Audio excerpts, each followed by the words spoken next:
Hello, আসসালামু আলাইকুম সবাইকে। কিছুদিন আগে আ আমাদের সংবিধান সংস্কার কমিশন ডক্টর ইউনূসের কাছে হচ্ছে একটা প্রস্তাব জারি করেছে। কিছু প্রস্তাব জারি করেছে বেসিক্যালি। আ ওই প্রস্তাবগুলো হচ্ছে আ একটা সামারি আকারে তারা আপলোড করেছে একটা ফাইলের মধ্যে। চলেন সেগুলো দেখে নেওয়া যাক আসলে সংবিধানে কি পরিবর্তন হবে, কি পরিবর্তন আ কি আইন আগের বাতিল হয়েছে বা নতুন কি সংযুক্ত হচ্ছে সেগুলা নিয়ে আমরা একটু দেখি।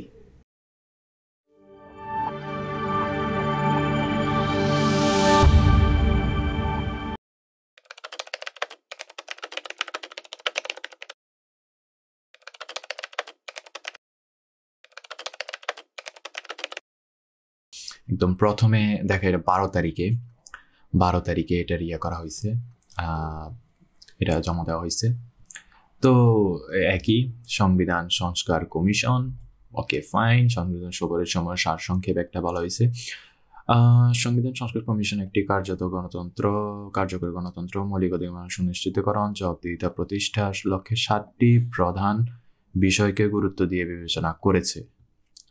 ওকে, ৭টা বিষয়ে তারা গুরুত্ব দিছে। প্রথম বিষয় ১৯৭১ সালে স্বাধীনতা যুদ্ধের মহান আদর্শ এবং ২০২৪ সালে গণঅভ্যুত্থানের জন আকাঙ্ক্ষার প্রতিফলন স্বরূপ সংবিধান রাষ্ট্রের মূলনীতি হিসাবে, ওকে এখানে রাষ্ট্রের মূলনীতি কয়টা বলে দিছে তারা, যেমন হচ্ছে সাম্য, মানবিক মর্যাদা, সামাজিক সুবিচার, বহুত্ববাদ, গণতন্ত্র।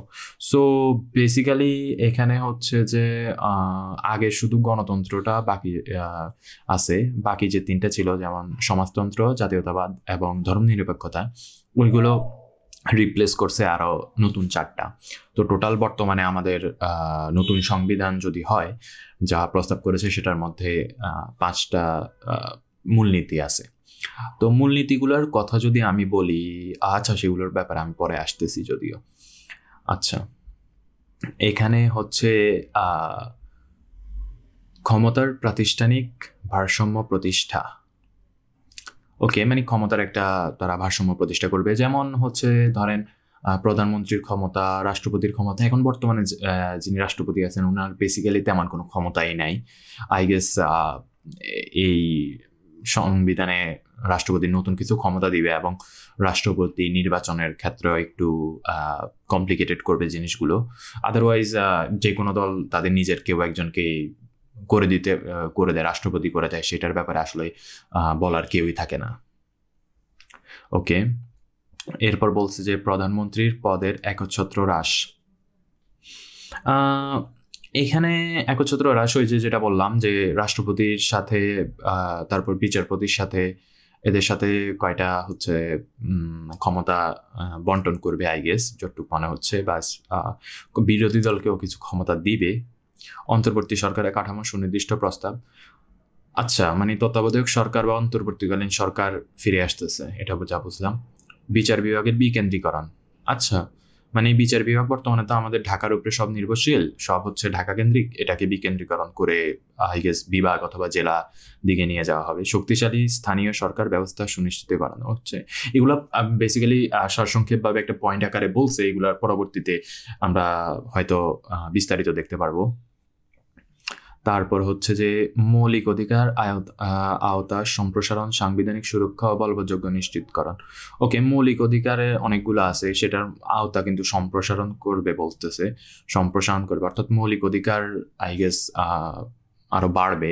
আগে তো মেবি 5টা ছিল, খাদ্য, বস্ত্র, বাসস্থান, শিক্ষা, চিকিৎসা। এখনো মেবি আরো বাড়বে। তারপর সাংবিধানিক সুরক্ষা ও বলবৎযোগ্য নিশ্চিতকরণ। ওকে, মানে সংবিধান যে বলবৎযোগ্য হবে অর্থাৎ প্রয়োগ করবে সেটা নিশ্চিত করতে হবে এবং এটা সুরক্ষা করতে হবে। প্রস্তাবনা এখান থেকে আই গেস শুরু হয়েছে, তারপরে দেখি। ফাইন। তো প্রস্তাবনাগুলোর কথা যদি আমরা দেখি তাহলে দেখবো যে সংবিধান বিদ্যমান প্রস্তাবনাগুলো নিম্নলিখিত ভাষ্য দিয়ে প্রতিস্থাপন করার কমিশন সুপারিশ করছে। অর্থাৎ বাই দ্য ওয়ে, এটা কিন্তু ডক্টর আলী রিয়াজ হচ্ছে যে এই কমিশনের প্রধান, সংবিধান সংস্কার কমিশনের প্রধান।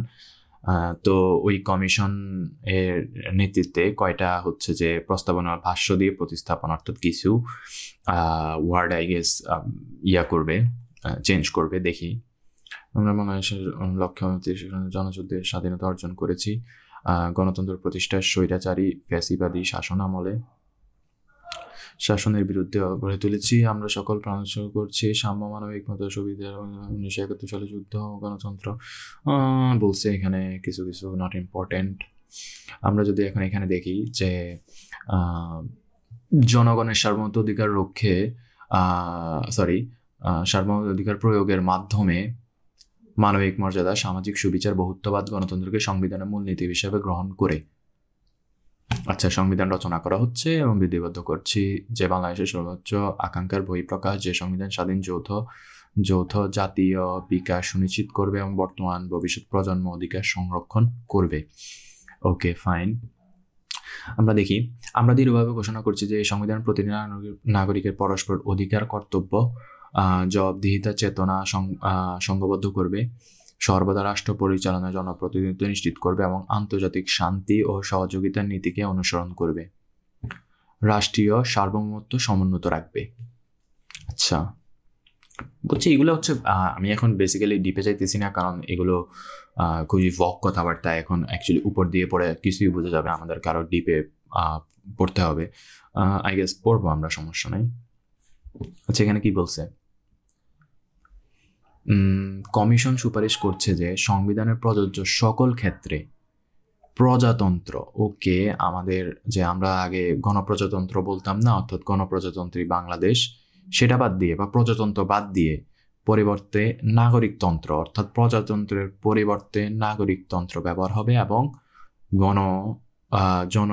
গণপ্রজাতন্ত্রীর পরিবর্তে ব্যবহার করা হবে জনগণতন্ত্রী, অর্থাৎ জনগণের বেসিক্যালি প্রজা।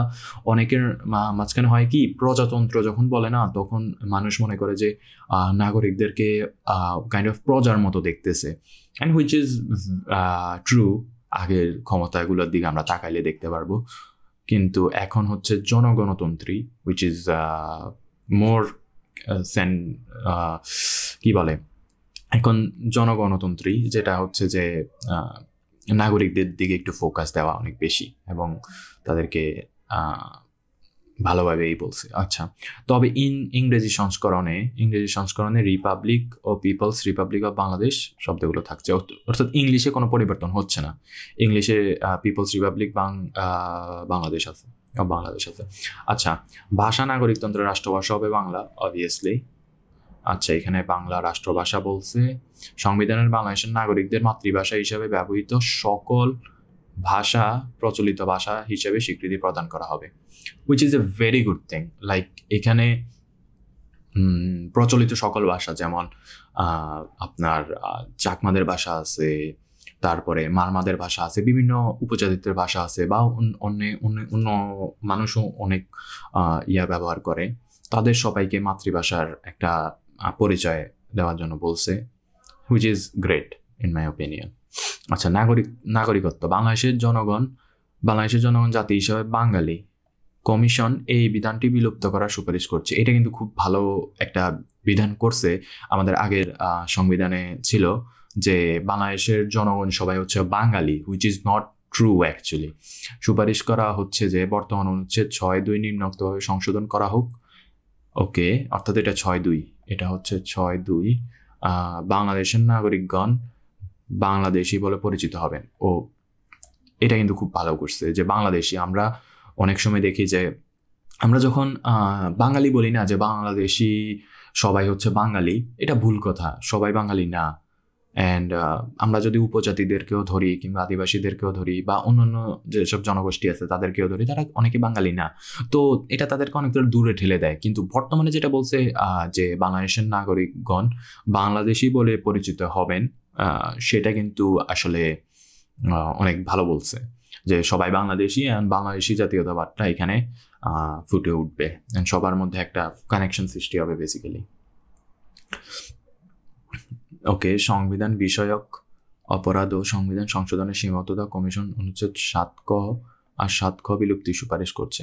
আই গেস এখানে 7(ক) আপনারা দেখে নিতে পারেন, আমি এক্স্যাক্টলি জানি না 7(ক) আর 7(খ) কি, তবে আমার কাছে মনে হচ্ছে যে ওই একটা আছে 7(ক) আর 7(খ) এই দুটোর মধ্যে একটা হবে, যে কোনো পরিবর্তন হলে সেটা 1972 সালে সংবিধানে ফিরে যাবে বা ওইটা পরিবর্তন অনযোগ্য, এরকম অনেক কিছু আছে, সেটা এখানে বিলুপ্তির সুপারিশ করছে। অনেক কিছু সীমাবদ্ধ কিন্তু আগের সরকার করে রাখছিল এই সংবিধানের ক্ষেত্রে, যেটা আসলে মানে জনগণের উপরে এমনভাবে এটা মানে অ্যাকচুয়ালি চাপাই দিছে যে অন্য যে কেউ ক্ষমতা আসুক সে কিন্তু ভালোভাবে মানে ইয়ে করতে পারবে না, এটা ওই আওয়ামী লীগকে প্রেফার করবে এমন একটা সংবিধান আসলে রচনা করেছিল। অ্যাটলিস্ট লাস্টের দিকে এসে তো আরো বেশি।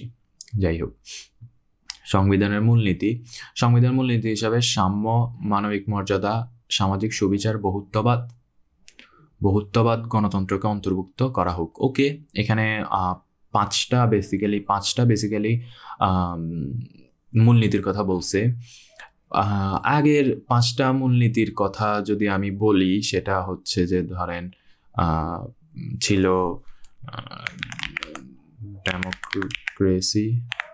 ডেমোক্রেসি, তারপর হচ্ছে যে আপনার আর কি ছিল,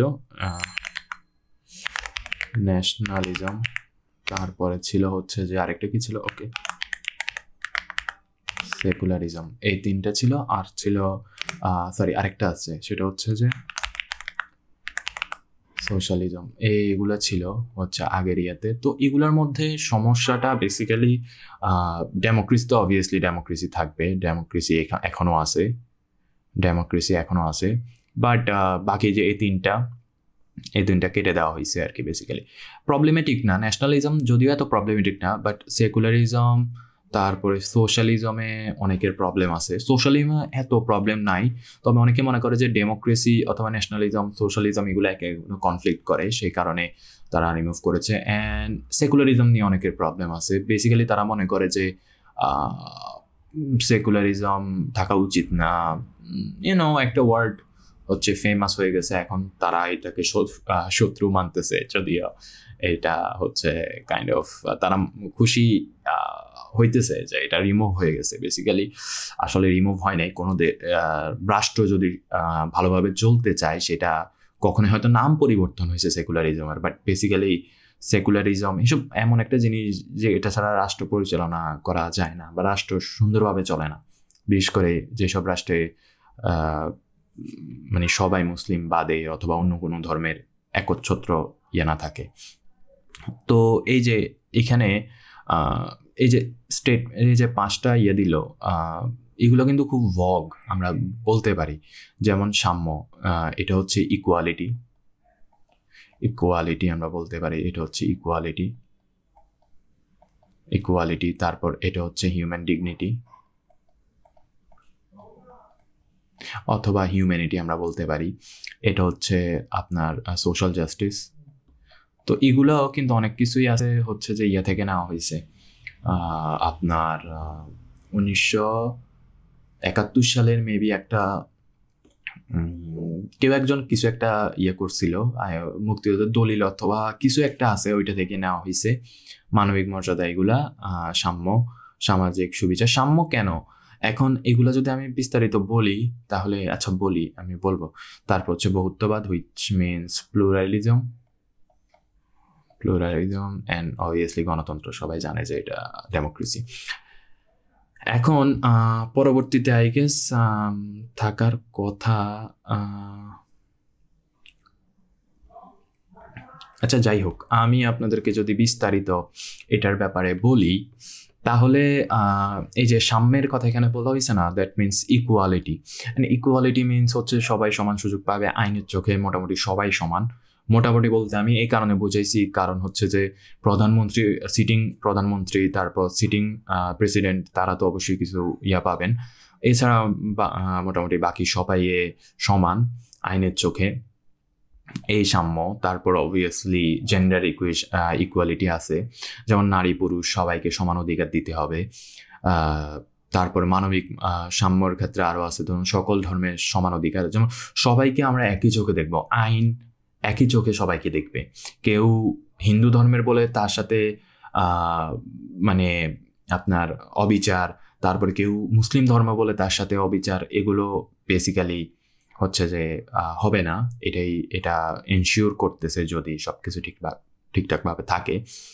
তারপরে হচ্ছে যে মানবিক মর্যাদা, হুইচ মিনস আপনার মানবিক মর্যাদা এখানে বুঝাইছে যে হিউম্যান একটা ডিগনিটি আছে অবভিয়াসলি, মানুষের সমাজে একটা মানে বাঁচতে হলে হিউম্যানিটি নিয়ে বাঁচতে হয়, একটা মর্যাদা নিয়ে বাঁচতে হয়, সেটার কথা এখানে বলা হয়েছে। খুবই ভগ জিনিস, মানে কাউকে অপদস্থ করা যাবে না, এই হচ্ছে কথা আর কি, আনটিল আনলেস সে কোনো কিছুতে দায়ী হয়। আমরা আছে না অনেকে হেনস্থা করি না, ওই হেনস্থাটা করা যাবে না বেসিক্যালি, এটা দ্বারা এটা বুঝেছে। তারপর সামাজিক সুবিচার, সোশ্যাল জাস্টিস বলে একটা কথা আছে আমাদের এখানে, যে আমরা সুবিচারটা পাবো, সামাজিকভাবেও সুবিচারটা পাবো। কোনো এক গোষ্ঠী যেমন হচ্ছে যে উপজাতি কিংবা অন্য কোনো গোষ্ঠী, যে সামাজিকভাবে তাদেরকে পিছিয়ে রাখা হবে, অথবা হিন্দুদেরকে, যারা নিম্ন বর্ণের হিন্দু তাদেরকে পিছিয়ে রাখা হবে, যেটা সাধারণত ইন্ডিয়াতে ঘটে, যে যারা নিম্ন বর্ণে তাদেরকে পিছিয়ে রাখা হয়, তাদেরকে সুযোগ দেওয়া হয় না, সেটা এখানে সামাজিক সুবিচারের মাধ্যমে তারা হচ্ছে এনশিওর করবে। তো এগুলোর মাধ্যমে আবার কোটাও আছে,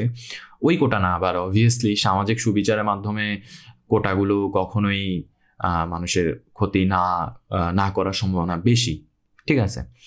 তারপর আপনার বহুত্ববাদ, হুইচ মিনস প্লুরালিজম।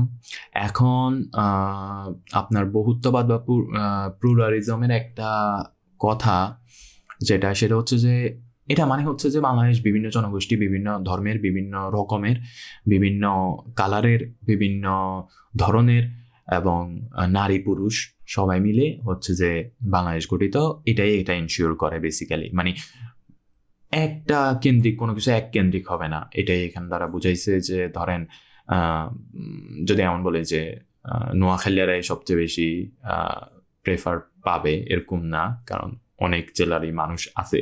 শুধু বাঙালিরা প্রেফার পাবে এমনও না, সব ধরনের মানুষ আছে। শুধু ইসলাম ধর্ম যে প্রেফার পাবে এমন না, সব ধর্মই আছে। এরকম বহুত্ববাদ দ্বারা এটাই বোঝা হয়েছে। শুধু পুরুষ পাবে এটাও না, নারীও পাবে, ঠিক আছে। তারপর যে থার্ড জেন্ডার আছে তারাও সুযোগ পাবে, মানে অ্যাকনোলেজ করতেছে বেসিক্যালি, সুযোগ না পাইলে অ্যাকনোলেজ করতেছে, which is a good thing. গণতন্ত্র, we all know what is গণতন্ত্র। আচ্ছা, যাই হোক, বাংলাদেশের সমাজের বহুত্ববাদী চরিত্রকে ধারণ করে এমন একটি বিধান সংবিধানে যুক্ত করা সমীচীন। ওকে, সংবিধানে উক্ত বিধান সুপারিশ করেছে। বাংলাদেশ একটি বহুত্ববাদী, বহুজাতি, বহুধর্মী, বহুভাষী, বহু সংস্কৃতির দেশ, যেখানে সকল সম্প্রদায় সহাবস্থান ও যথাযথ মর্যাদা নিশ্চিত করা হবে।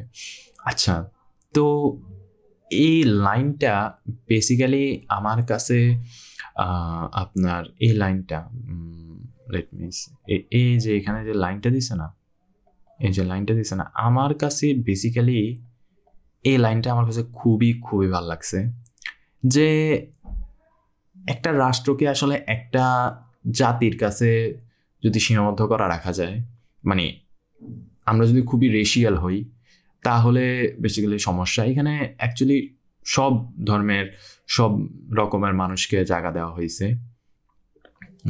এটার মাধ্যমে একটা মোটো যে বাংলাদেশ কি, বাংলাদেশ এটা নতুন ডেফিনিশন, বাংলাদেশ কেমন দেশ, এটা নতুন একটা ডেফিনিশন আমরা পাইছি।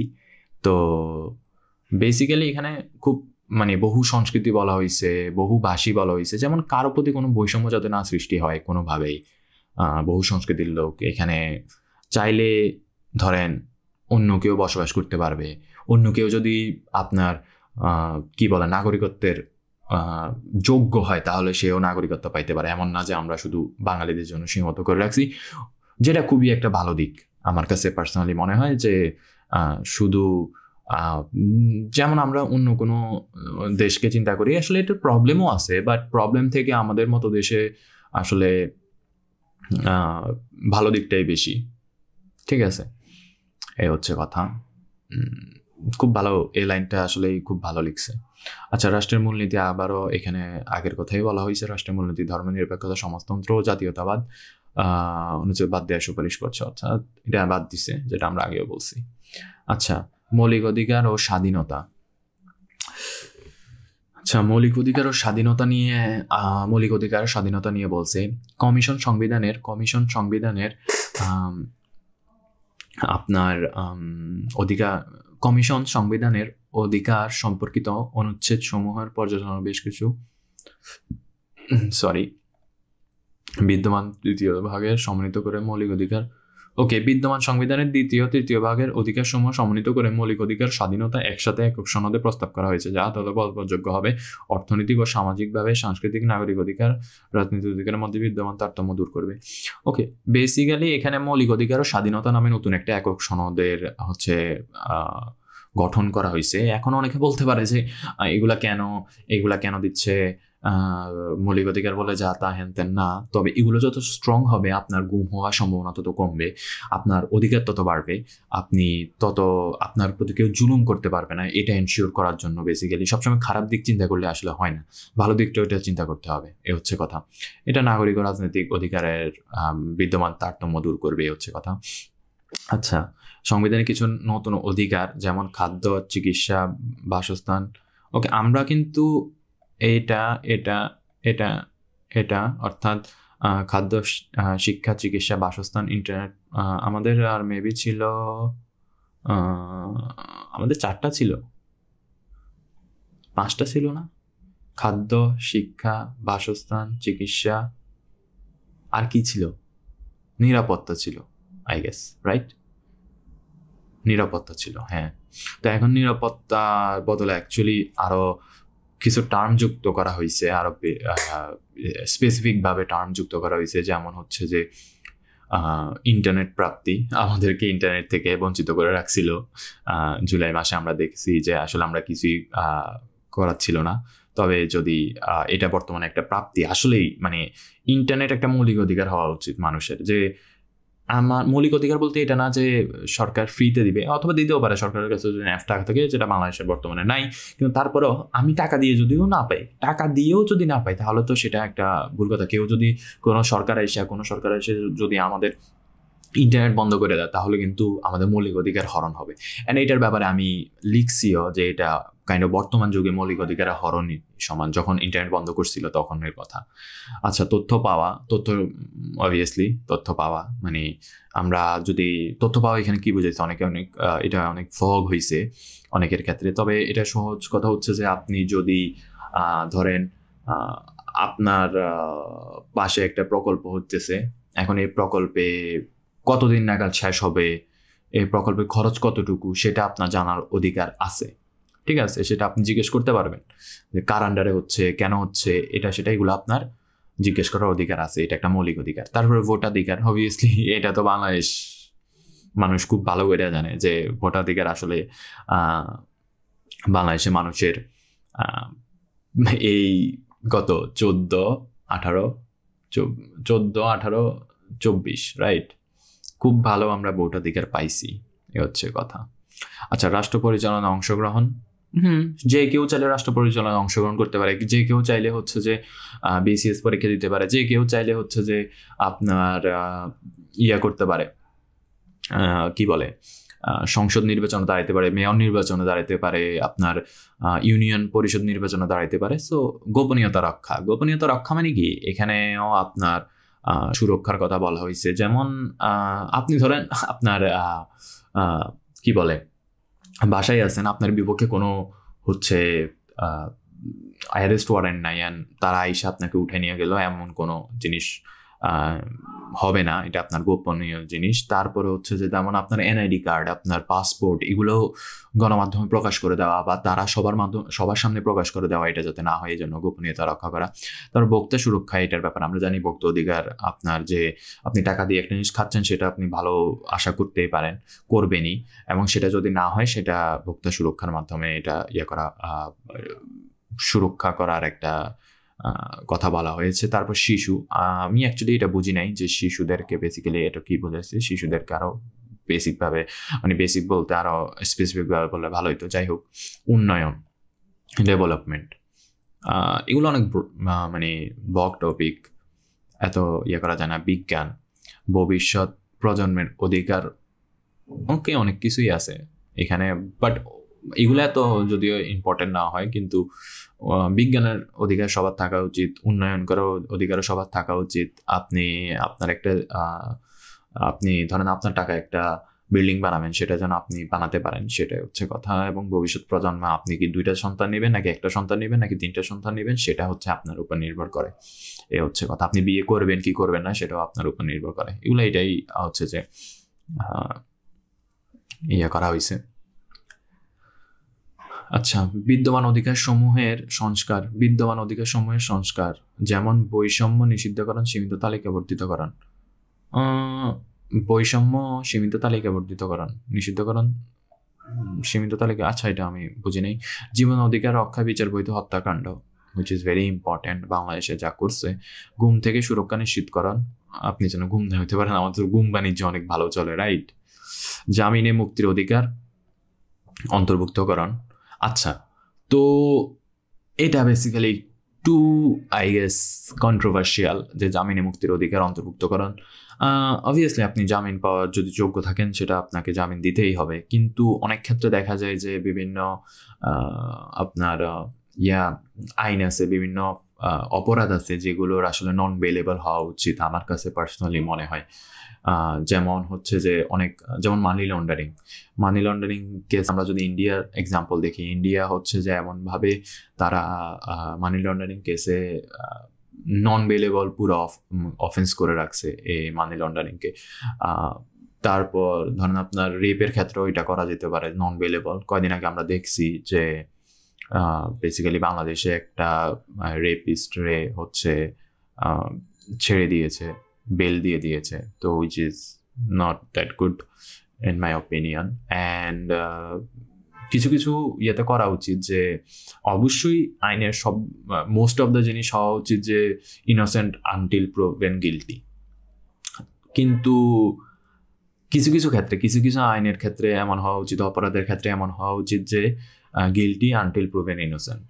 সো এটা করা উচিত কিছু কিছু ক্ষেত্রে। জানি মিসইউজ হবে, কিন্তু বিচার বিভাগ কেন আছে? বিচার বিভাগ স্বাধীন করলে, বিচার বিভাগ যদি সুরক্ষিত থাকে, পুলিশ যদি ভালো থাকে, তাহলে তার মিসইউজ করার এটা কমে যায়, ঠিক আছে।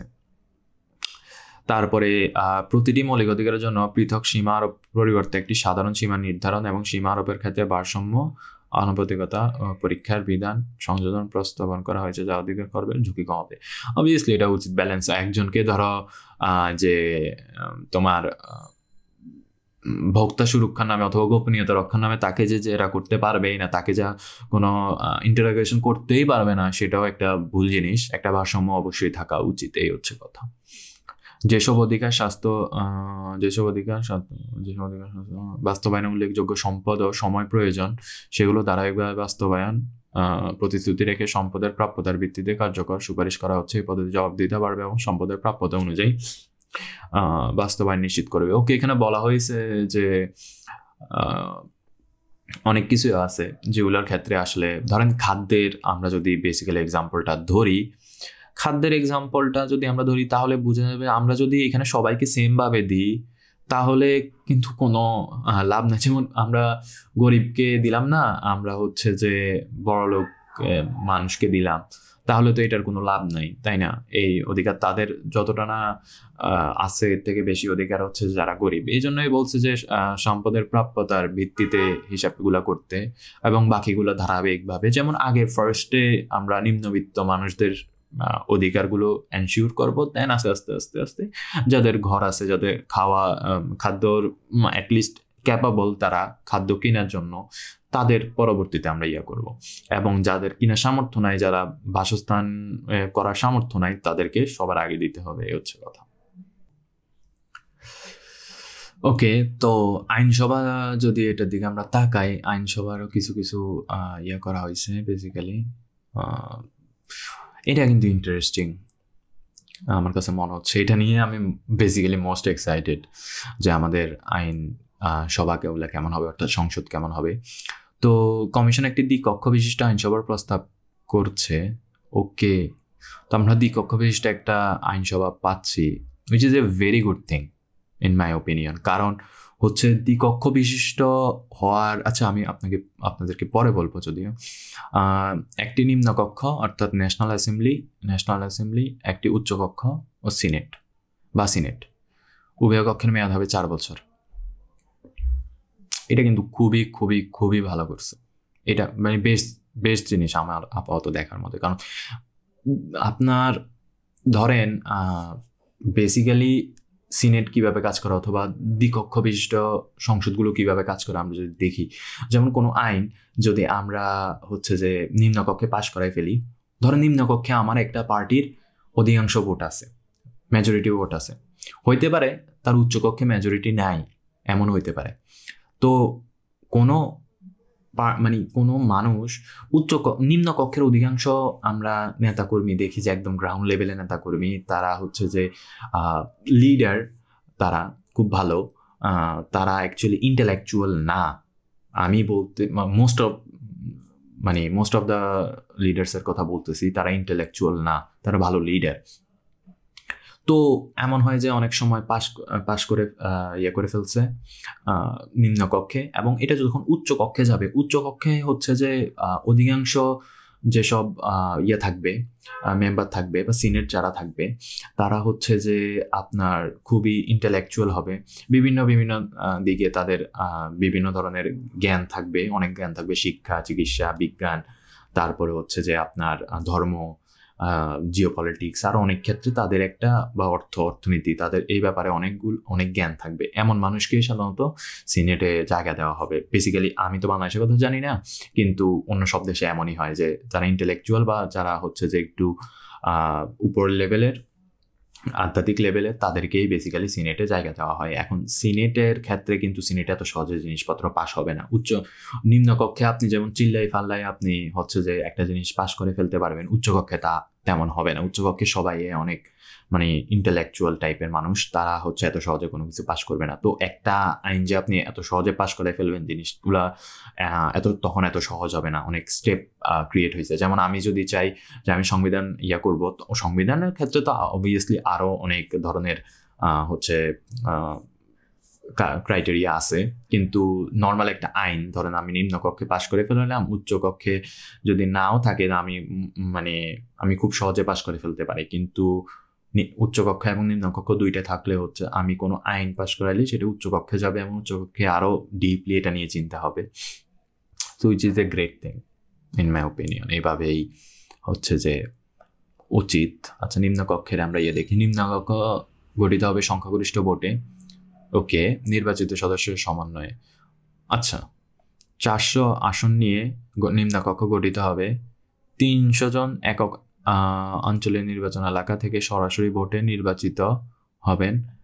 আরও 100 জন নারী সারা দেশের সকল জেলা এই মর্মে নির্ধারিত 100টি নির্বাচনী এলাকা থেকে নারী প্রার্থীদের মধ্যে প্রতিদ্বন্দ্বিতার মাধ্যমে সরাসরি ভোটে নির্বাচিত হবেন।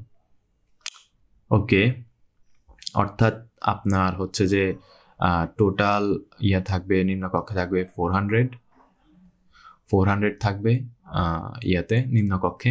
ওইটার মধ্যে 300 জন থাকবে ডাইরেক্ট নারী পুরুষ যেটাই হোক, যে ধরনের মানুষই হোক, তারা হচ্ছে যে ইলেক্টেড হতে পারবে। নর্মাল আমাদের যেসব 300 আসন, আমাদের বাংলাদেশে 300 আসন, 300 আসনের মধ্যে তারা ইলেক্ট হয়ে আসতে পারবে, এ হচ্ছে কথা।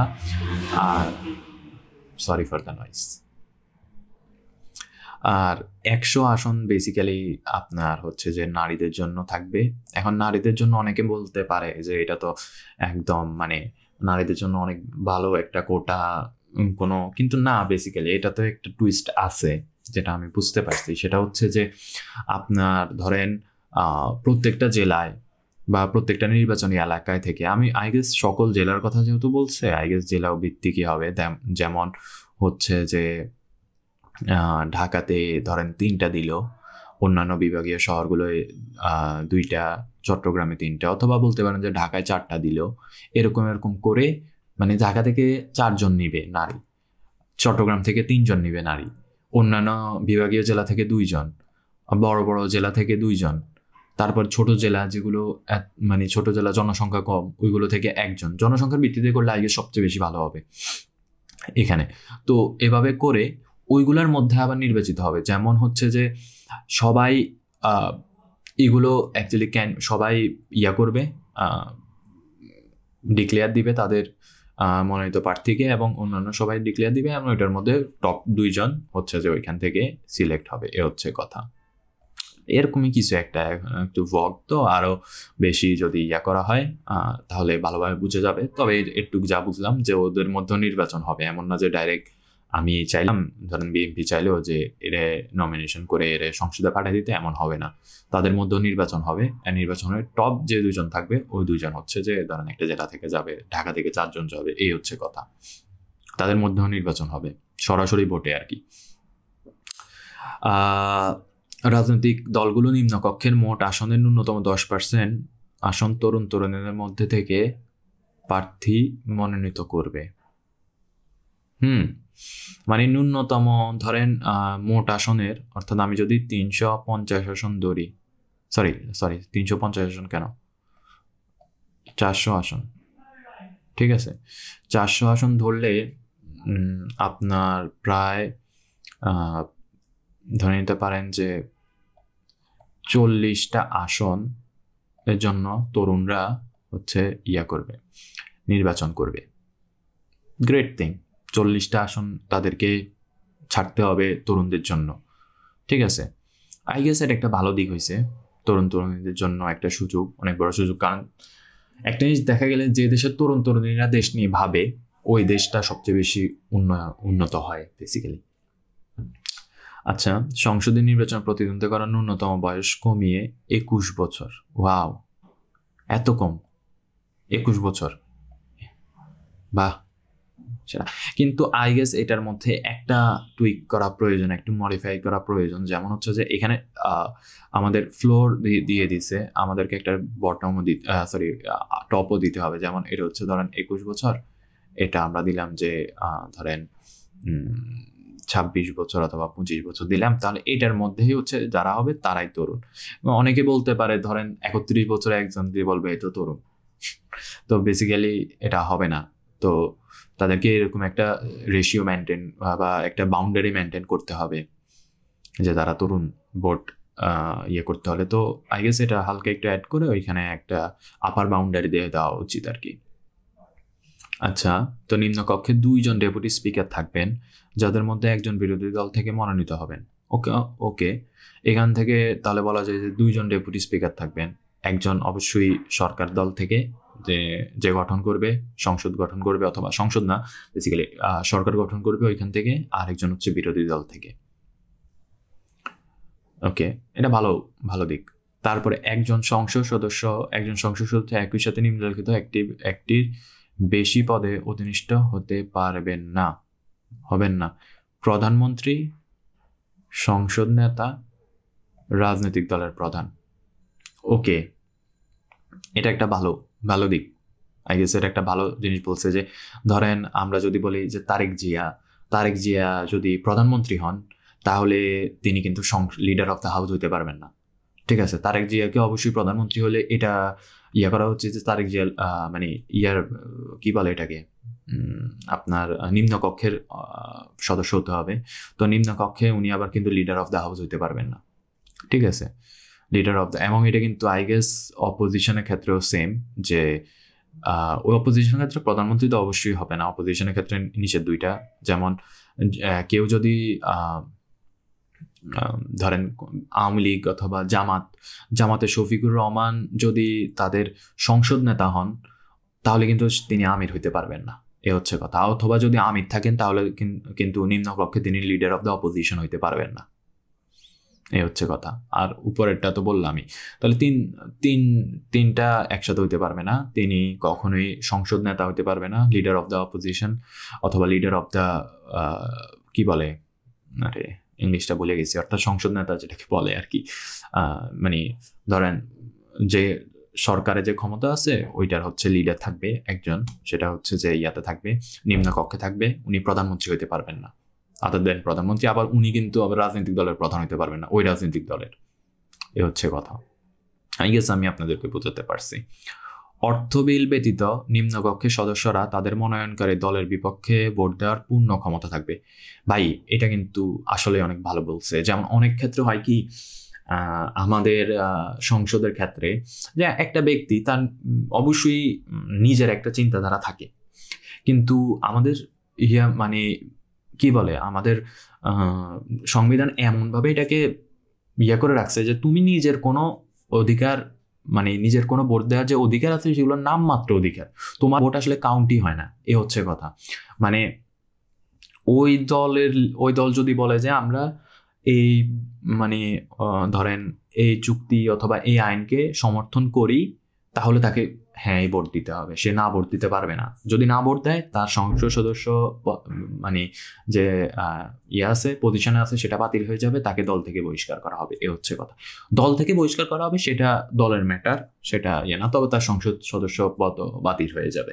কিন্তু এখন বর্তমানে বলা হয়েছে অর্থ বিল ব্যতীত, অর্থাৎ বাজেট রিলেটেড অথবা অন্য কোনো এসব অর্থ রিলেটেড যেসব আছে, ওইসব বাদে নিম্নকক্ষের সদস্যরা তাদের মনোনয়নকারী, অর্থাৎ বিএনপি থেকে কেউ যদি সংসদ সদস্য হয় নিম্নকক্ষের, সে চাইলে বিএনপির বিরুদ্ধে ভোট দিতে পারবে। বিএনপি যদি কালকে বলে যে আমরা সংবিধান পরিবর্তন করব, সে চাইলে এটার বিরুদ্ধে ভোট দিতে পারবে। এই হচ্ছে কথা, which is a very very good thing.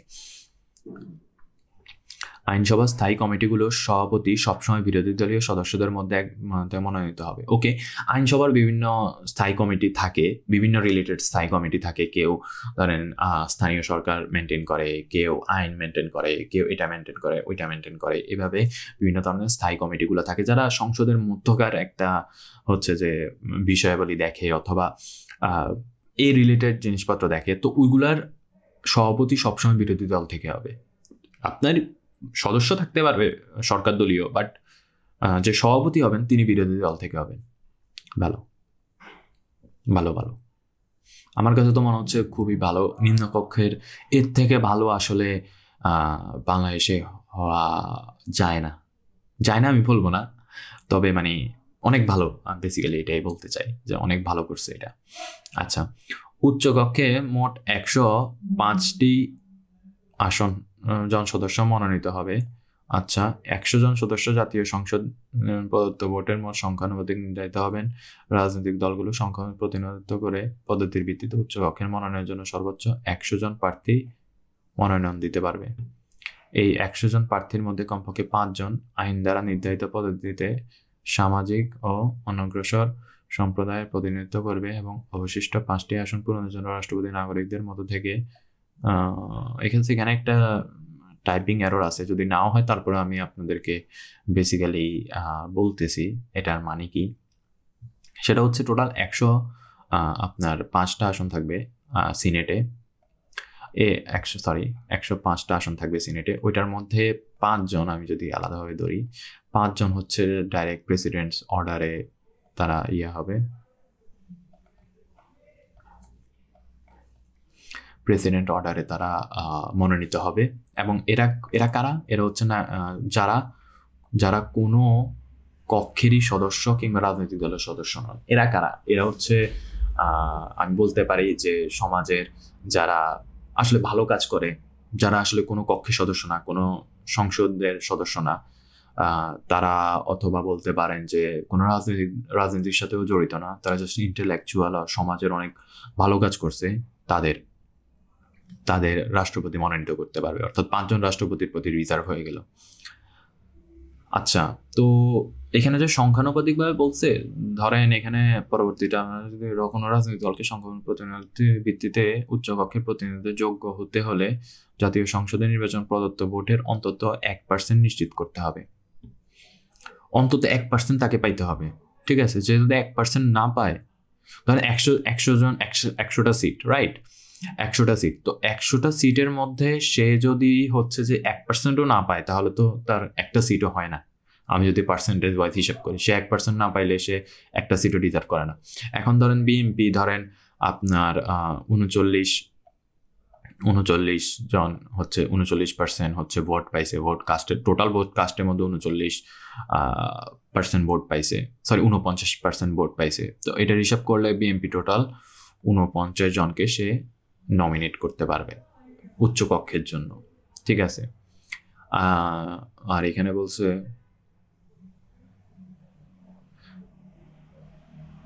আচ্ছা,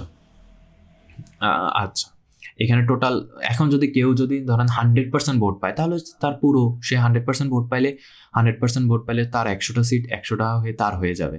কিন্তু এখানে একটা ক্যাচ আছে, যেমন বলছে যে কেউ যদি 100% করা হয়, মধ্যে ধরেন বিএনপি 49% ভোট পাইছে, 49% ভোট পাইছে এবং এটার জন্য সে হচ্ছে যে 49টা সিট সে আপার হাউস অর্থাৎ সিনেটে সে পাইল।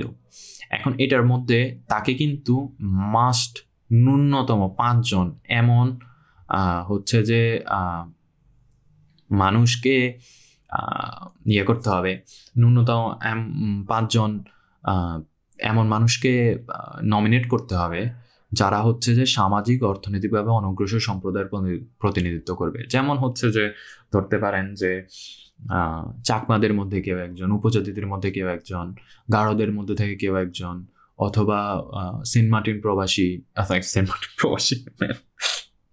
ধরেন সেন্ট মার্টিন থাকে এমন একজন, অথবা পাহাড় পর্বতে থাকে এমন একজন, এরকম ভাবে আর কি। অর্থাৎ হিন্দু সমাজের কেউ, হিন্দু সমাজ বলবো না আমি, বেসিক্যালি ধরতে পারেন বৌদ্ধ ধর্মের, খ্রিস্টান ধর্মের। তো এইগুলো বেসিক্যালি এখানে এনশিওর করা হয়েছে যে 5 জন অ্যাটলিস্ট তাদেরকে হিসাব করতে হবে। এবার যদি আপনার কি বলে, অবভিয়াসলি এটা আই গেস একটা ইয়েতে মেনটেন করা হবে যে কয়জন তারা ইয়ে করতে পারবে, এই হচ্ছে কথা। তবে বেসিক্যালি আপার হাউসের পদ্ধতিটাই এমন, সিনেটের পদ্ধতিটাই এমন যে তারা ইন্টেলেকচুয়ালদেরকে সবচেয়ে বেশি প্রাধান্য দেবে, কারণ লোয়ার হাউসে সব হচ্ছে যে নেতারা থাকবে।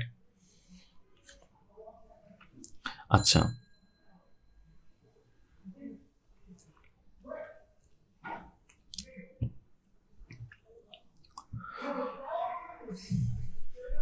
আচ্ছা, আর যেটা বললাম যে অবশ্যই তাদেরকে 1% এটা নিশ্চিত করতে হবে, সকল রাজনৈতিক দলেরই 1% এটা নিশ্চিত করতে হবে, আদারওয়াইজ তারা হচ্ছে যে একটা সিটও দিতে পারবে না। কেউ যদি 1%-এর নিচে ভোট পায় সে একটা সিটও দিতে পারবে না। কেউ যদি 2% পায় তাকে কেউ যদি 2% পায় সে হচ্ছে 2টা সিট দিতে পারবে, এ হচ্ছে কথা আর কি, এরকম সংখ্যানুপাতিক ভাবে। হ্যালো এভরিওয়ান, সো এটার মধ্যে একটা আপনাদের উচ্চকক্ষের একটা অ্যাডভান্টেজের কথা বলতে ভুলে গেছিলাম, সেটা যেন এখন বলতে হচ্ছে। সেটা হচ্ছে যে ধরেন আপনার একটা দল ধরেন আপনার ধরেন 5টা আসনে আপনার নির্বাচন হলো, টোটাল 5টা আসনে নির্বাচন হলো। 5টা আসনে ধরেন একটা দল 49% ভোট পেয়ে হেরে গেছে। ধরেন 5টা আসনে নির্বাচন করলো, এখন 5টা আসনে সে 49% ভোট পেয়ে সে হেরে গেছে। যে পার্টি, আমি যদি 2টা পার্টির কথা চিন্তা করি, একটা পার্টি আমি ধরি এ, অন্য পার্টি যদি আমি ধরি বি, সেটার ক্ষেত্রে ধরেন 5টা আসনেই কমসে কম খুবই লো মার্জিনে এ পার্টি জিতে গেল, খুবই লো মার্জিনে এ পার্টি জিতে গেল। এখন আপনি যদি ধরেন যে ধরেন 10,000 ভোট ছিল, 10,000 ভোটের মধ্যে আপনার 5,010 জন ভোট একটা পাইছে, আর 5,990 ভোট একজনে পাইছে। আমি জানি না ক্যালকুলেশন আমার সঠিক হয়েছে কিনা, তবে যাই হোক, তো এটা হলে আপনি দেখবেন খুবই লো মার্জিনে হেরে গেছে। আর একটা ধরেন আপনার 10,000-এর মধ্যে আপনার হচ্ছে যে 5,500 এক পার্টি পাইলো, অথবা আরেক পার্টি হচ্ছে যে আপনার 4,500 পাইলো। ঠিক আছে, তো দেখেন এই ধরেন খুবই মার্জিনাল 5টা আসনেই এ পার্টি জিতে গেল, এ পার্টি 5টা আসনেই জিতে গেল। এখন আপনি যদি চিন্তা করেন যে এই বি পার্টি, তারা কিন্তু আপনার কোনো লাভই হলো না। এই যে এতগুলো মানুষ, এই যে ধরেন 49% মানুষ, 49% মানুষ যে তাদের ভোট দিল, ওই ভোটের আসলে কোনো মূল্য থাকলো না। একটা জিনিস খেয়াল করছেন আপনারা, আমাদের সাধারণ নির্বাচনে কিন্তু ওই ভোটের কোনো মূল্য থাকে না। আপনারা যখন 51% যারা পাইছে তাদেরকে যদি আসন দিয়ে দেন, তাহলে 49% ভোট যারা পাইছে তারা কোনো আসনই পাবে না, ঠিক আছে না? 5টা আসনে একটা আসন পাবে না। কিন্তু এখন যদি আমরা হচ্ছে যে আপনার হিসেবে করি, এটাকে কি বলে, পার্সেন্টেজ হিসাবে করি, ধরেন আপনার এই 5টা আসনের মধ্যে আপনার ধরেন 3টা আসন হচ্ছে যে আপনার ভাগ হবে, অথবা 4টা আসন ভাগ হবে, যেটা ভাগ হবে ওটা উচ্চ কক্ষের আমরা ধরে নিলাম। ওই উচ্চ কক্ষের মধ্যে আপনি দেখতে পারবেন যে যেহেতু 51% পাইছে, তো একটা পার্টি 2টা সিট পাবে 3টার মধ্যে, আর একটা পার্টি একটা সিট পাবে। তো এখানে কিন্তু ওই ভোটটা, ওই যে 49% ভোট দিছে, ওই ভোটটা কিন্তু বৃথা যায়নি। এখানে ওই ভোটটা কিন্তু স্টিল আছে, ওই উচ্চ কক্ষের ভোটে ওইটা কাউন্ট করা হয়ে গেছে যে এত পার্সেন্ট ভোট পাইছে, এত মানুষের ভোট বৃথা যায় নাই। এই হচ্ছে কথা। অর্থাৎ ওই পার্টি যদি 1% মোট ভোটের 1%-এর বেশি পায়, তাহলে সে পার্টি হচ্ছে যে একজন নমিনেট করার, মানে একজনের সিট পাবে উচ্চকক্ষে। তো এই জন্যই বেসিক্যালি উচ্চকক্ষটা জরুরি। অনেকে মনে করেন যে উচ্চকক্ষ মানে কি বৈষম্য হচ্ছে নাকি? আসলে বৈষম্য কোনো কিছুই না। এটার মাধ্যমে একটা পার্টির একটা অংশের ভোটকে আসলে বৃথা যাওয়া থেকে বিরত করছে বেসিক্যালি এটার মাধ্যমে। তো এখানে কিন্তু এই যে 51% অন্য দল পেয়ে বাকি দল যে 49% পেলেও অন্য সময় সেটা নাল এন্ড ভয়েড হয়ে যেত, অন্য সময় এটার কোনো মূল্য থাকতো না, কিন্তু এখন মূল্য থাকবে। এই হচ্ছে কথা। আমরা যদি এই রেশিওতে যদি আমরা 100টা আসনের মধ্যে, উচ্চকক্ষের 100টা আসনের মধ্যে আমরা যদি ইয়ে করি, কি বলে বিন্যাস করি, তাহলে বন্টন করি, তাহলে 51টা সিট পাবে হচ্ছে যে আপনার, দেখেন এখানে কত পার্থক্য। ওইখানে ধরেন 100টা সিটের মধ্যে যদি এরকম পজিশনে থাকতো টোটাল ভোটে, তাহলে 100টা সিট লোয়ার হাউসে ইয়ে থাকতো, এটাকে কি বলে আপনার নিম্নকক্ষে হচ্ছে যে আরেক যে পার্টি আসন দিচ্ছে সে পার্টি থাকতো। কিন্তু এখন কিন্তু আবার ইয়াটা পরিবর্তন হয়ে গেছে। এখানের মধ্যে 100 জনের মধ্যে 51 জন, যেহেতু 1% যদি আমি হিসাব করি একটা সিটের জন্য, তাহলে 51% সে এক পার্টি নিছে, 49% আরেক পার্টি নিছে। তো এই কারণেই অ্যাকচুয়ালি উচ্চকক্ষের ইয়াটা আনা হয়েছে। অনেক কান্ট্রিতে আছে এটা। অনেকে মনে করে যে এটা বৈষম্য, আসলে বৈষম্যের কোনো কিছু নাই। Thank you. উচ্চকক্ষের স্পিকার সাধারণত সংখ্যাগরিষ্ঠতার ভিত্তিতে উচ্চকক্ষের সদস্যদের মধ্য থেকে নির্বাচিত হবেন। আচ্ছা, উচ্চকক্ষের স্পিকার হবেন হচ্ছে যেখানে বলা হয়েছে উচ্চকক্ষের স্পিকার হবেন উচ্চকক্ষের সদস্যদের মধ্যে নির্বাচিত একজন। কেউ সবাই ভোটাভুটি করবে, একজনকে তারা ভোট দিয়ে একজনকে তারা স্পিকার করবেন। উচ্চকক্ষের একজন ডেপুটি স্পিকার থাকবেন, যিনি সরকার দলীয় সদস্য ব্যতীত উচ্চকক্ষের অন্য সকল সদস্যদের মধ্যে নির্বাচিত হবেন। অর্থাৎ একজন ডেপুটি স্পিকার থাকবেন, তিনি হচ্ছে যে কোনো সরকার, যে দল সরকারে আছে ওই দল থেকে না হয়ে অন্য এক দল থেকে হবে, আর বাকি যে কোনো দল থেকে হইতে পারে, সেটা এখানে বলা নাই, বা আমরা জানিও না কোন দল আসলে সিট পায়। আচ্ছা, সংবিধানের যে কোনো সংশোধনী উভয় কক্ষের 2/3 সংখ্যাগরিষ্ঠতা অনুমোদন প্রয়োজন হবে। ওকে, গ্রেট। অর্থাৎ এখানে আপনার ধরেন 2/3 যদি হিসাব করি, তাহলে আমরা নিম্নকক্ষের হচ্ছে যে ধরেন আমাদের 200টা পাইতে হবে, সমর্থন পাইতে হবে। আমার নিম্নকক্ষে 200টা লাগবে, আর 100 কক্ষের হিসাব করলে কত আসে, আমি যদি হিসাব করি তাহলে কত আমাদের কক্ষে হচ্ছে 100, এটার মধ্যে আমি হচ্ছে যে 2, তাহলে হচ্ছে 200 ডিভাইডেড বাই 3, অর্থাৎ 66টা আমাদের লাগবে। এখানে হচ্ছে নিম্নকক্ষ হচ্ছে টোটাল 66টা, অর্থাৎ 66 আমার ভোট দরকার হবে। এবং এরপর একটি গণভোট অর্থাৎ রেফারেন্ডাম হবে, উপস্থাপন করা হবে। গণভোটের ফলাফল সাধারণ সংখ্যাগরিষ্ঠতার ভিত্তিতে নির্ধারিত হবে। এ হচ্ছে কথা। মানে একটু কঠিন করছে, তবে আরো কঠিন করা উচিত ছিল, যেমন রাষ্ট্রপতির অথবা প্রধান বিচারপতির একটা হ্যানত্যান আনা দরকার ছিল, যদি কোনো সমস্যা না হয়। এভাবে একটা কিছু দরকার ছিল। জাতীয় স্বার্থ বা রাষ্ট্রীয় নিরাপত্তা প্রভাবিত করে এমন কোনো আন্তর্জাতিক চুক্তি সম্পাদন পূর্বে আইনসভার উভয় কক্ষে সংখ্যাগরিষ্ঠ ভোটে অনুমোদন নিতে হবে। ঠিক আছে, এটা একটা ভালো দিক বলছে। ধরেন অনেক কিছু আছে যেটা রাষ্ট্রীয় নিরাপত্তা প্রভাবিত করতে পারে অথবা জাতীয় স্বার্থের বিরুদ্ধে, সেগুলো করতে হলে আপনার সংখ্যাগরিষ্ঠ ভোট লাগবে। অভিশংসন, আচ্ছা,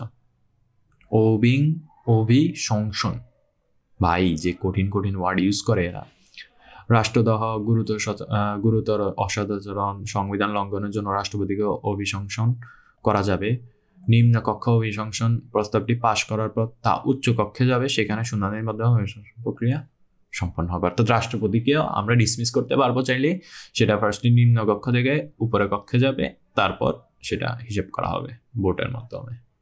আচ্ছা, এখন আমরা যদি নির্বাহী বিভাগের দিকে যাই, নির্বাহী বিভাগ, ওকে, কমিশন সুপারিশ করছে যে আইনসভার নিম্নকক্ষে যে সদস্যদের প্রতি সংখ্যাগরিষ্ঠ সদস্যদের সমর্থন আছে তিনি সরকার গঠন করবেন। অবভিয়াসলি এভাবে প্রধানমন্ত্রী নিয়োগ হবে। নাগরিকতন্ত্রের নির্বাহী কর্তৃত্ব প্রধানমন্ত্রীর নেতৃত্বে মন্ত্রিসভা আপনার দ্বারা প্রয়োগ হবে। ওকে, মানে যে ব্যক্তি সংখ্যাগরিষ্ঠতা পাবে তাদের সমর্থনে একটা পার্টি হচ্ছে যে প্রধানমন্ত্রী নির্বাচিত করবে, অর্থাৎ যে ব্যক্তি বেসিক্যালি সবার সমর্থন পাবে তিনি প্রধানমন্ত্রী হবে এবং তিনি মন্ত্রিসভা গঠন করবেন। কমিশন রাষ্ট্রপতির কিছু সুনির্দিষ্ট দায়িত্বের কথা সুপারিশ করছে। এই বিশেষ কার্যাবলী কিংবা সংবিধানে উল্লেখিত বিষয় ছাড়া অন্য সকল বিষয়ে রাষ্ট্রপতি প্রধানমন্ত্রীর পরামর্শক্রমে কাজ করবেন। ওকে, কিছু বিশেষ এখানে কথা বলা হয়েছে, বিশেষ কার্যাবলী দেওয়া হয়েছে, আর বাকি কাজগুলোতে প্রধানমন্ত্রীর পরামর্শ লাগবে। আদারওয়াইজ দুইটা বাইপোলার হয়ে যাবে, দুইজন দুইভাবে সরকার চালাবে, এই হচ্ছে প্রবলেম আর কি। তো একজনকে প্রধান রাখতে হবে, স্টিল এখানে প্রধানমন্ত্রীকে প্রধান রাখছে এবং রাষ্ট্রপতিকে কিছু কিছু দায়িত্ব দেওয়া হয়েছে। আচ্ছা, কমিশন রাষ্ট্রীয় কার্যাবলীতে স্বচ্ছতা ও জবাবদিহিতা আনয়ন ও রাষ্ট্রীয় অঙ্গ প্রতিষ্ঠানসমূহের মধ্যে ভারসাম্য নিশ্চিত করার জন্য একটি সাংবিধানিক কাউন্সিল এনসিসি গঠনের সুপারিশ করছে। ওকে, অর্থাৎ এটার উপরে একটা স্থায়ী কমিটি থাকবে, সেটা হচ্ছে কাউন্সিল, জাতীয় ন্যাশনাল কনস্টিটিউশন কাউন্সিল, সেটা থাকবে। আচ্ছা, দেখি এটা কি বলা হয়েছে এটার ব্যাপারে। জাতীয় সাংবিধানিক কাউন্সিল এনসিসি রাষ্ট্রের 3টি অঙ্গের প্রতিনিধির সমন্বয়ে গঠিত হবে একটি জাতীয় প্রতিষ্ঠান। ওকে, 3টি অঙ্গের প্রতিনিধিদের মধ্যে এনসিসির সদস্য হবেন ফার্স্ট রাষ্ট্রপতি, প্রধানমন্ত্রী, বিরোধী দলীয় নেতা, নিম্নকক্ষের স্পিকার, উচ্চকক্ষের স্পিকার, বাংলাদেশের প্রধান বিচারপতি, বিরোধী দল মনোনীত নিম্নকক্ষের ডেপুটি স্পিকার, তারপরে হচ্ছে যে বিরোধী দল মনোনীত উচ্চকক্ষের ডেপুটি স্পিকার, প্রধানমন্ত্রী ও বিরোধী দল নেতার প্রতিনিধিত্বকারী রাজনৈতিক দলের উভয় কক্ষের সদস্যরা ব্যতীত।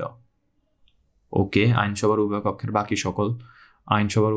বাকি সকল সদস্যদের সংখ্যাগরিষ্ঠ ভোটে তাদের মনোনীত থেকে একজন সদস্য। ওকে, এখানে বেসিক্যালি বলা হয়েছে যে ধরেন আপনার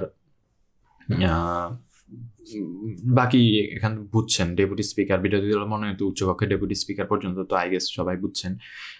বাকি যে এটা কি বলে লাস্ট যে পয়েন্টটা আছে, ওই পয়েন্টটা বলছে যে আপনার প্রধানমন্ত্রী ধরেন বিএনপি থেকে আসলো, বিরোধী দলীয় নেতা ধরেন জামাত, তাহলে এই দুই দল বাদে বাকি যেসব সদস্যরা আছে অন্য পার্টির অথবা আপনার ইন্ডিভিজুয়াল বলতে মানে স্বতন্ত্র, তাদের থেকে যে কোনো একজন যারা হচ্ছে যে ভোটে নির্বাচিত হবে তাদের থেকে একজন সদস্য হবে সাংবিধানিক কাউন্সিলে। আচ্ছা, এরকম একটা থাকা জরুরি আসলে, যারা আসলে এটা তত্ত্বাবধান করবে সবাই মিলে, তো এটা থাকা জরুরি। এটার কিন্তু আই গেস অনেক কাজ হবে। উক্ত ভোটে আইনসভার উভয় কক্ষের গঠনের 7 কার্য দিবসের মধ্যে অনুষ্ঠিত হবে। জোট সরকারের ক্ষেত্রে প্রতিনিধি রাজনৈতিক দল ব্যতীত অন্য জোটে মনোনয়নের ভোট দেওয়ার যোগ্য হবেন। ওকে, বুঝছি।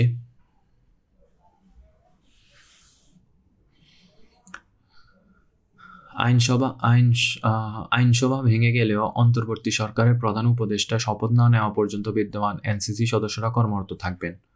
ওকে, এখানে বলা হয়েছে যে যদিও আপনার সংসদ ভেঙে যায়, এছাড়াও আপনার অন্তর্বর্তীকালীন সরকার, তত্ত্বাবধায়ক সরকারের আপনার শপথ না নেওয়া পর্যন্ত এটা কর্মরত থাকবেন এবং আইনসভা না থাকাকালীন এনসিসি যারা সদস্য হবেন, অর্থাৎ আইনসভা ভেঙে দিলে কারা সদস্য হবেন এটা বলছে রাষ্ট্রপতি, প্রধান উপদেষ্টা, বাংলাদেশের প্রধান বিচারপতি, প্রধান উপদেষ্টা কর্তৃক উপদেষ্টা পরিষদের 2 জন সদস্য।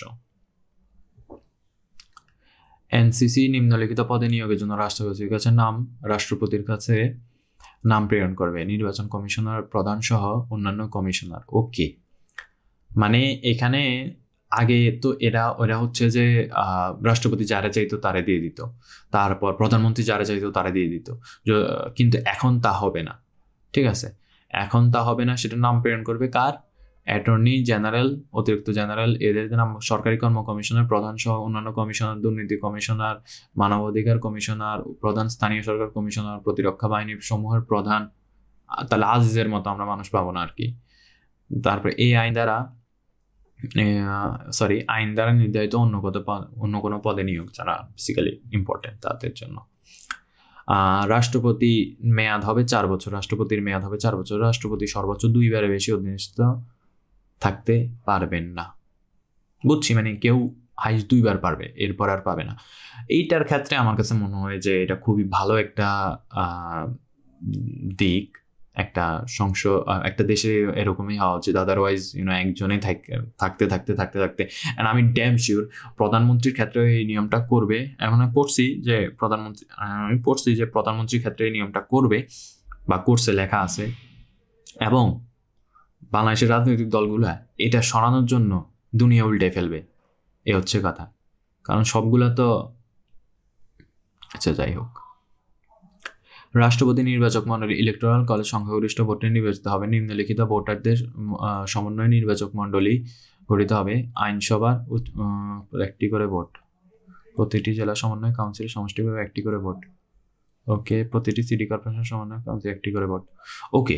তো রাষ্ট্রপতি নির্বাচনটা আবার দেখতেছি যে ভালোই, মানে কি বলে, আপনার ধরেন অনেক ভালো পদ্ধতি দিছে এরা, যেমন ইলেকটোরাল কলেজের মাধ্যমে। ইলেকটোরাল কিভাবে? তাহলে সেটা হইতেছে যে অবশ্যই আপনার প্রথমত উচ্চ উভয় কক্ষ যারা আছে টোটাল, তাহলে আমরা বলতে পারি যে 400 বারে করা হয়েছে, বাকি 100টা 300 আসন। হ্যাঁ, টোটাল তাইলে আমাদের টোটাল আসন সংখ্যা হবে হচ্ছে যে 505টা। ঠিক আছে, 505টা ভোট আমরা দুই আইনসভা থেকে পাবো। 2 আইনসভা থেকে 505টা ভোট পাবো। তারপরে প্রতিটি জেলা সমন্বয় কাউন্সিল সামষ্টিকভাবে একটি করে ভোট, অর্থাৎ 64 জেলার 64টা ভোট পাবো। সবাই হচ্ছে যে আপনার যতগুলো জেলা আছে সবগুলো জেলা নিজেদের জেলা কাউন্সিল গঠন করবে এবং জেলা সমন্বয় কাউন্সিল গঠন করবে, এবং এটার মাধ্যমে তারা হচ্ছে যে একটি করে ভোট দিতে পারবে। তারপরে হচ্ছে প্রতিটি সিটি কর্পোরেশন সমন্বয় কাউন্সিল সামষ্টিকভাবে একটি করে ভোট। অর্থাৎ আমি যদি হিসেব করি তাহলে বাংলাদেশের সিটি কর্পোরেশন আছে কয়টা? 8টা নাকি 9টা, আমি এক্স্যাক্টলি ভুলে গেছি। আমি ধরে নিই, ধরেন 9টা সিটি কর্পোরেশন আছে অথবা 10টা সিটি কর্পোরেশন আছে। তো 10টা সিটি কর্পোরেশনে সমন্বয় কাউন্সিলগুলো 10টা করে ভোট পাবে। এখন ধরেন আমি যদি ঢাকার কথা চিন্তা করি, ঢাকায় টোটাল আসন তো হচ্ছে 20টা। এখন কয়টা হবে কে জানি না।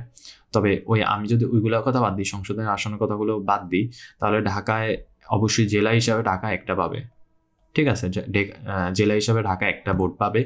এবং আমাদের সিটি কর্পোরেশন যেহেতু 2টা, সেহেতু সিটি কর্পোরেশনে 2টা ভোট পাবে, অর্থাৎ ঢাকার টোটাল সিট হবে 3। ঠিক আছে, যেমন এরপরে অন্য কোনো জেলা, যেমন আমি যদি চাঁদপুর হিসেব করি তাহলে চাঁদপুরে একটা ভোট। ঠিক আছে না, চাঁদপুরে একটা ভোট, জেলা হিসেবে শুধু একটা ভোট পাবে তারা। তারপরে ধরেন চট্টগ্রাম তারা 2টা ভোট পাবে, একটা ভোট পাবে হচ্ছে জেলা হিসাবে, অন্য আরেকটা ভোট পাবে সিটি কর্পোরেশন হিসাবে। এ হচ্ছে কথা। এরা যাতে সিটি কর্পোরেশন আসে তারা টোটাল আমি বলতে পারি যে 2টা ভোট পাবে। এখন ভোটগুলা কিন্তু একজনে দেবে না। সিটি কর্পোরেশনের ভোট সিটি কর্পোরেশন দিবে, জেলা সমন্বয় কাউন্সিল দিবে জেলার ভোটটা। এ হচ্ছে কথা। রাষ্ট্রদ্রোহ গুরুতর অসদাচরণ ও সংবিধান লঙ্ঘনের জন্য রাষ্ট্রপতি অবসান করা যাবে। নিম্ন কক্ষ থেকে প্রক্রিয়া শুরু হবে। ওকে, বুঝছি এখানে বেসিক্যালি কি বলা হয়েছে। আচ্ছা, আইনসভার নিম্নকক্ষের সংখ্যাগরিষ্ঠ সদস্যের সমর্থনে প্রধানমন্ত্রী মনোনীত হবেন। আইনসভার মেয়াদ উত্তীর্ণ হওয়ার পূর্বে যদি কখনো প্রধানমন্ত্রী স্বেচ্ছায় পদত্যাগ করেন, আস্থা ভোটে হেরে যান কিংবা অন্য কোনো কারণে রাষ্ট্রপতি আইন পরামর্শ দেন, সেক্ষেত্রে যদি রাষ্ট্রপতির নিকট এটা স্পষ্ট হয় যে নিম্নকক্ষের অন্য কোনো সদস্য সরকার গঠনে প্রয়োজনীয় সংখ্যাগরিষ্ঠ অনুমোদন করতে পারছেন না, তবে রাষ্ট্রপতি আইনসভার উভয় কক্ষ ভেঙে দেবেন।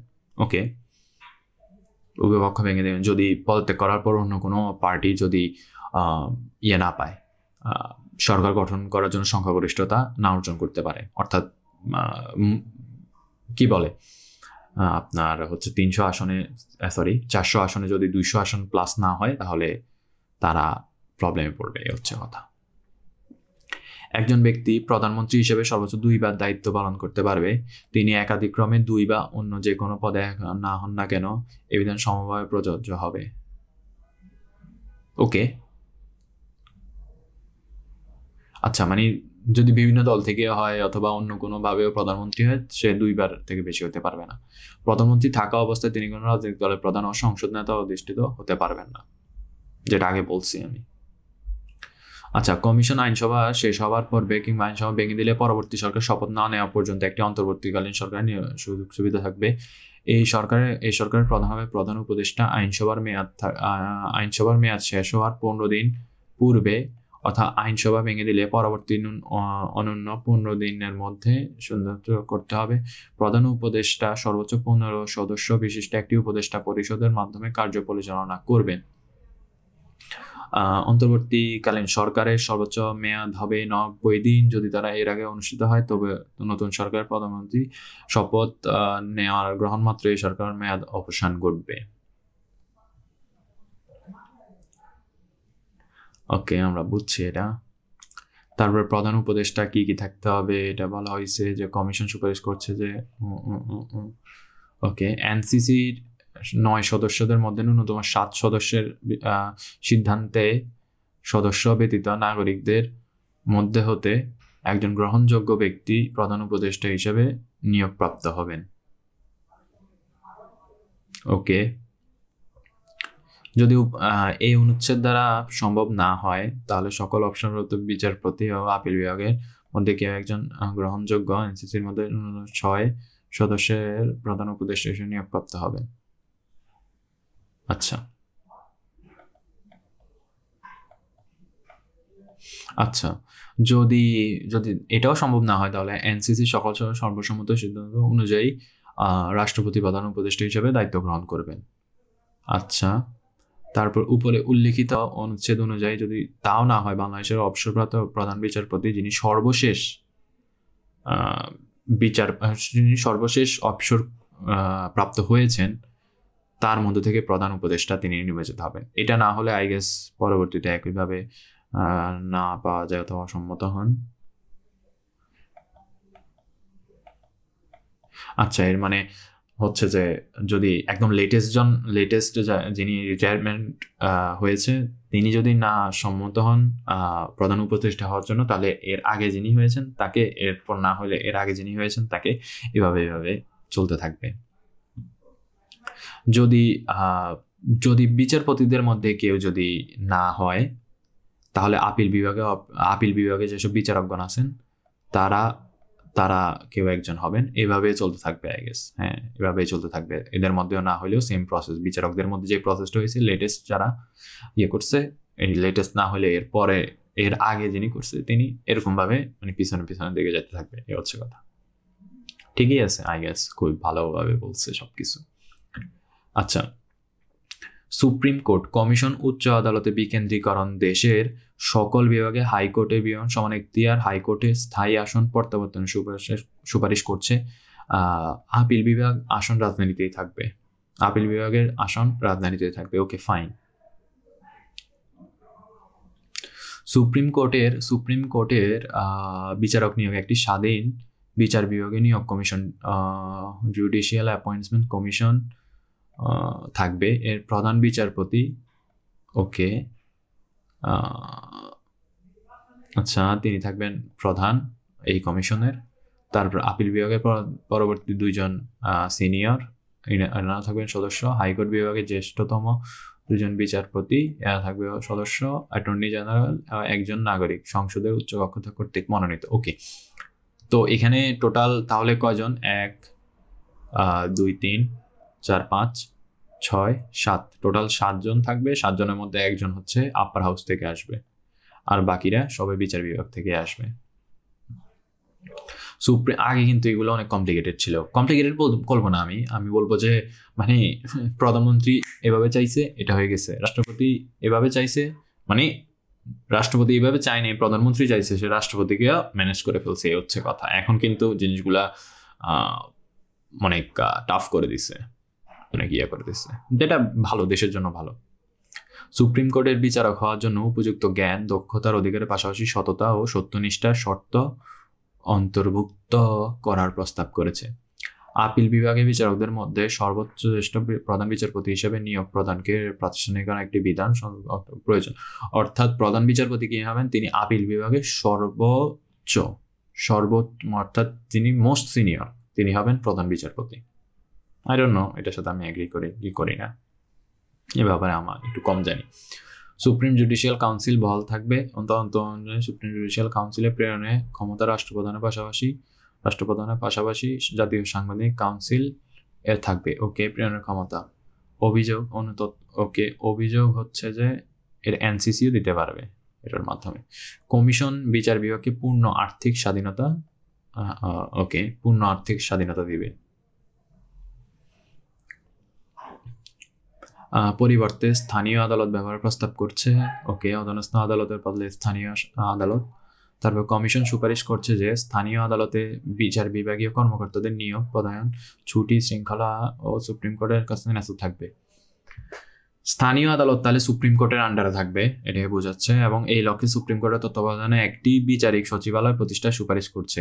সংযুক্ত তহবিল অর্থায়নে সুপ্রিম কোর্ট ও স্থানীয় আদালতের প্রশাসনিক কার্যক্রম, বাজেট প্রণয়ন, মানব সম্পদ ব্যবস্থাপনা সচিবালয়ের পূর্ণ নিয়ন্ত্রণ থাকবে। ওকে, এখানে বলা হয়েছে যে ধরেন বিচার বিভাগীয় যেসব কর্মকর্তা আছে সুপ্রিম কোর্ট কিংবা আপনার জেলা কোর্টগুলো বা স্থানীয় সরকার কোর্ট বলতে এখানে যেটা বোঝাইছে, ওদের সবকিছু একটা সচিবালয় আন্ডারে নিয়ে আসতে হবে, নতুন একটা সচিবালয় করতে হবে যারা হচ্ছে যে এই বিষয়ক কাজকর্ম দেখবে আর কি। বিচারিক সচিবালয় প্রতিষ্ঠা, এরকম বিচারিক সচিবালয় একটা হবে, এই হচ্ছে কথা।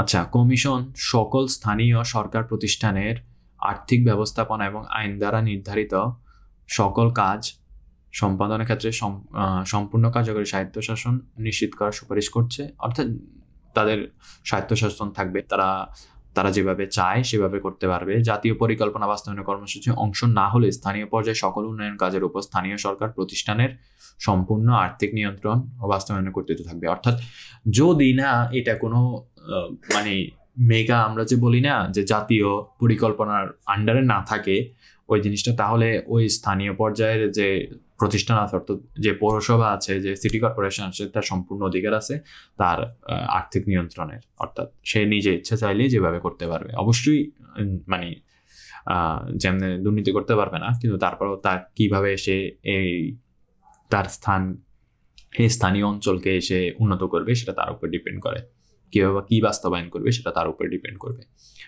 কমিশন সুপারিশ করছে যে সকল সরকারি কর্মকর্তা এলজিআই এর কাজে সরাসরি নিয়োজিত তারা এলজিআই জনপ্রতিনিধি অধীনস্থ হবে।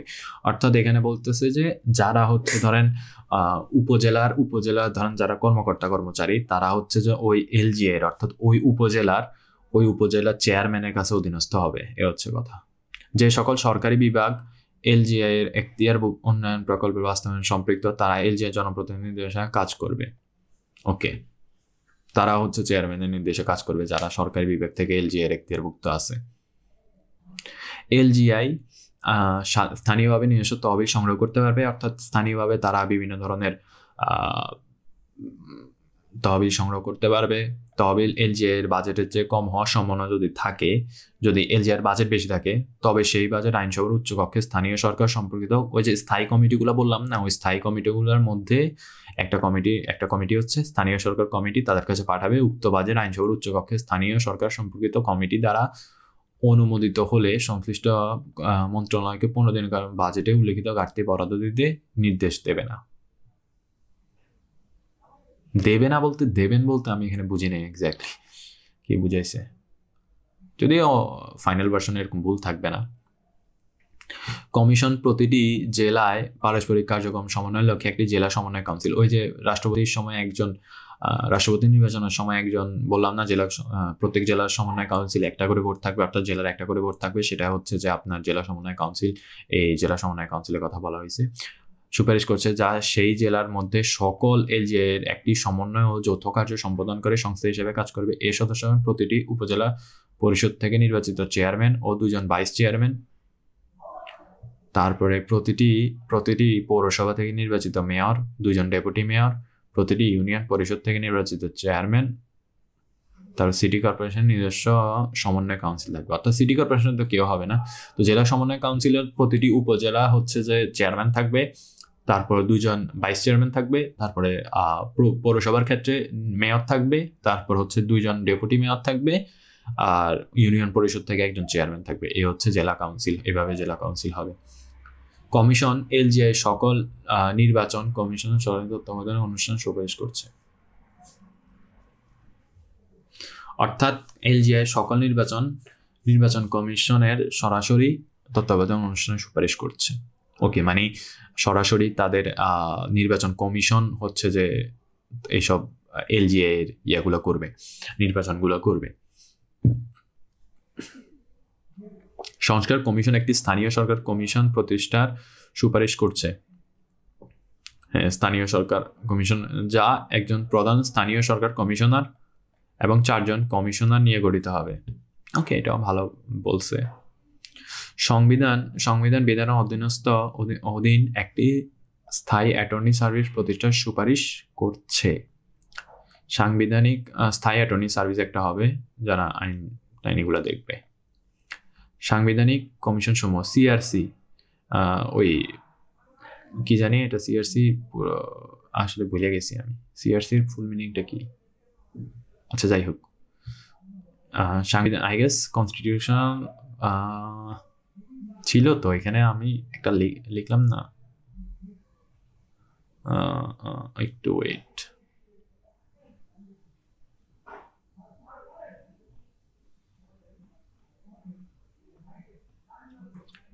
আচ্ছা, নিম্নলিখিত 5টি সাংবিধানিক কমিশন, আচ্ছা, কনস্টিটিউশন রিফর্ম কমিশন, অর্থাৎ এই যে আলেডিয়াস যেখানে আছে তারা সাংবিধানিক কমিশন দিয়ে 5টি সাংবিধানিক কমিশন দিয়ে একটি ভাগ তৈরির জন্য সুপারিশ করছে, যেখানে প্রতিটি কমিশনের জন্য একটি করে পরিচ্ছেদ থাকবে। এই কমিশনগুলো হচ্ছে মানবাধিকার কমিশন, নির্বাচন কমিশনার, সরকারি কর্ম কমিশন, স্থানীয় সরকার কমিশন, দুর্নীতি দমন কমিশন। ওকে, অর্থাৎ এই যে রিফর্ম কমিশন আছে সাংবিধানিক, তারা হচ্ছে যে আরো 5টা সাংবিধান কমিশন তৈরি করে দেন, এদের জন্য পরিচ্ছেদগুলো দিবে আর কি সংবিধানে।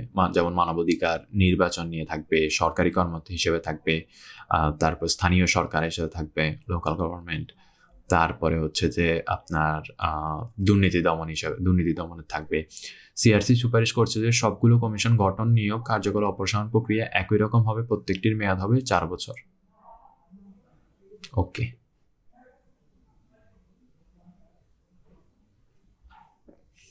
তারপরে কমিশন সংবিধানের এত বিলুপ্তি সুপারিশ করছে এবং এই সংশ্লিষ্ট এত তফসিল সংবিধানে না রাখার চেষ্টা করছে। এটা আমি বলছিলাম যে তারা এগুলো বিলুপ্ত করে দিবে, কয়টা আইন আছে যেগুলো অ্যাকচুয়ালি প্রবলেমেটিক, সেগুলো বিলুপ্ত করে দিবে। জরুরি অবস্থান বিধানবলী কমিশন সুপারিশ করছে যে এখন কেবলমাত্র এনসিসির সিদ্ধান্তক্রমে রাষ্ট্রপতি জরুরি অবস্থা ঘোষণা করতে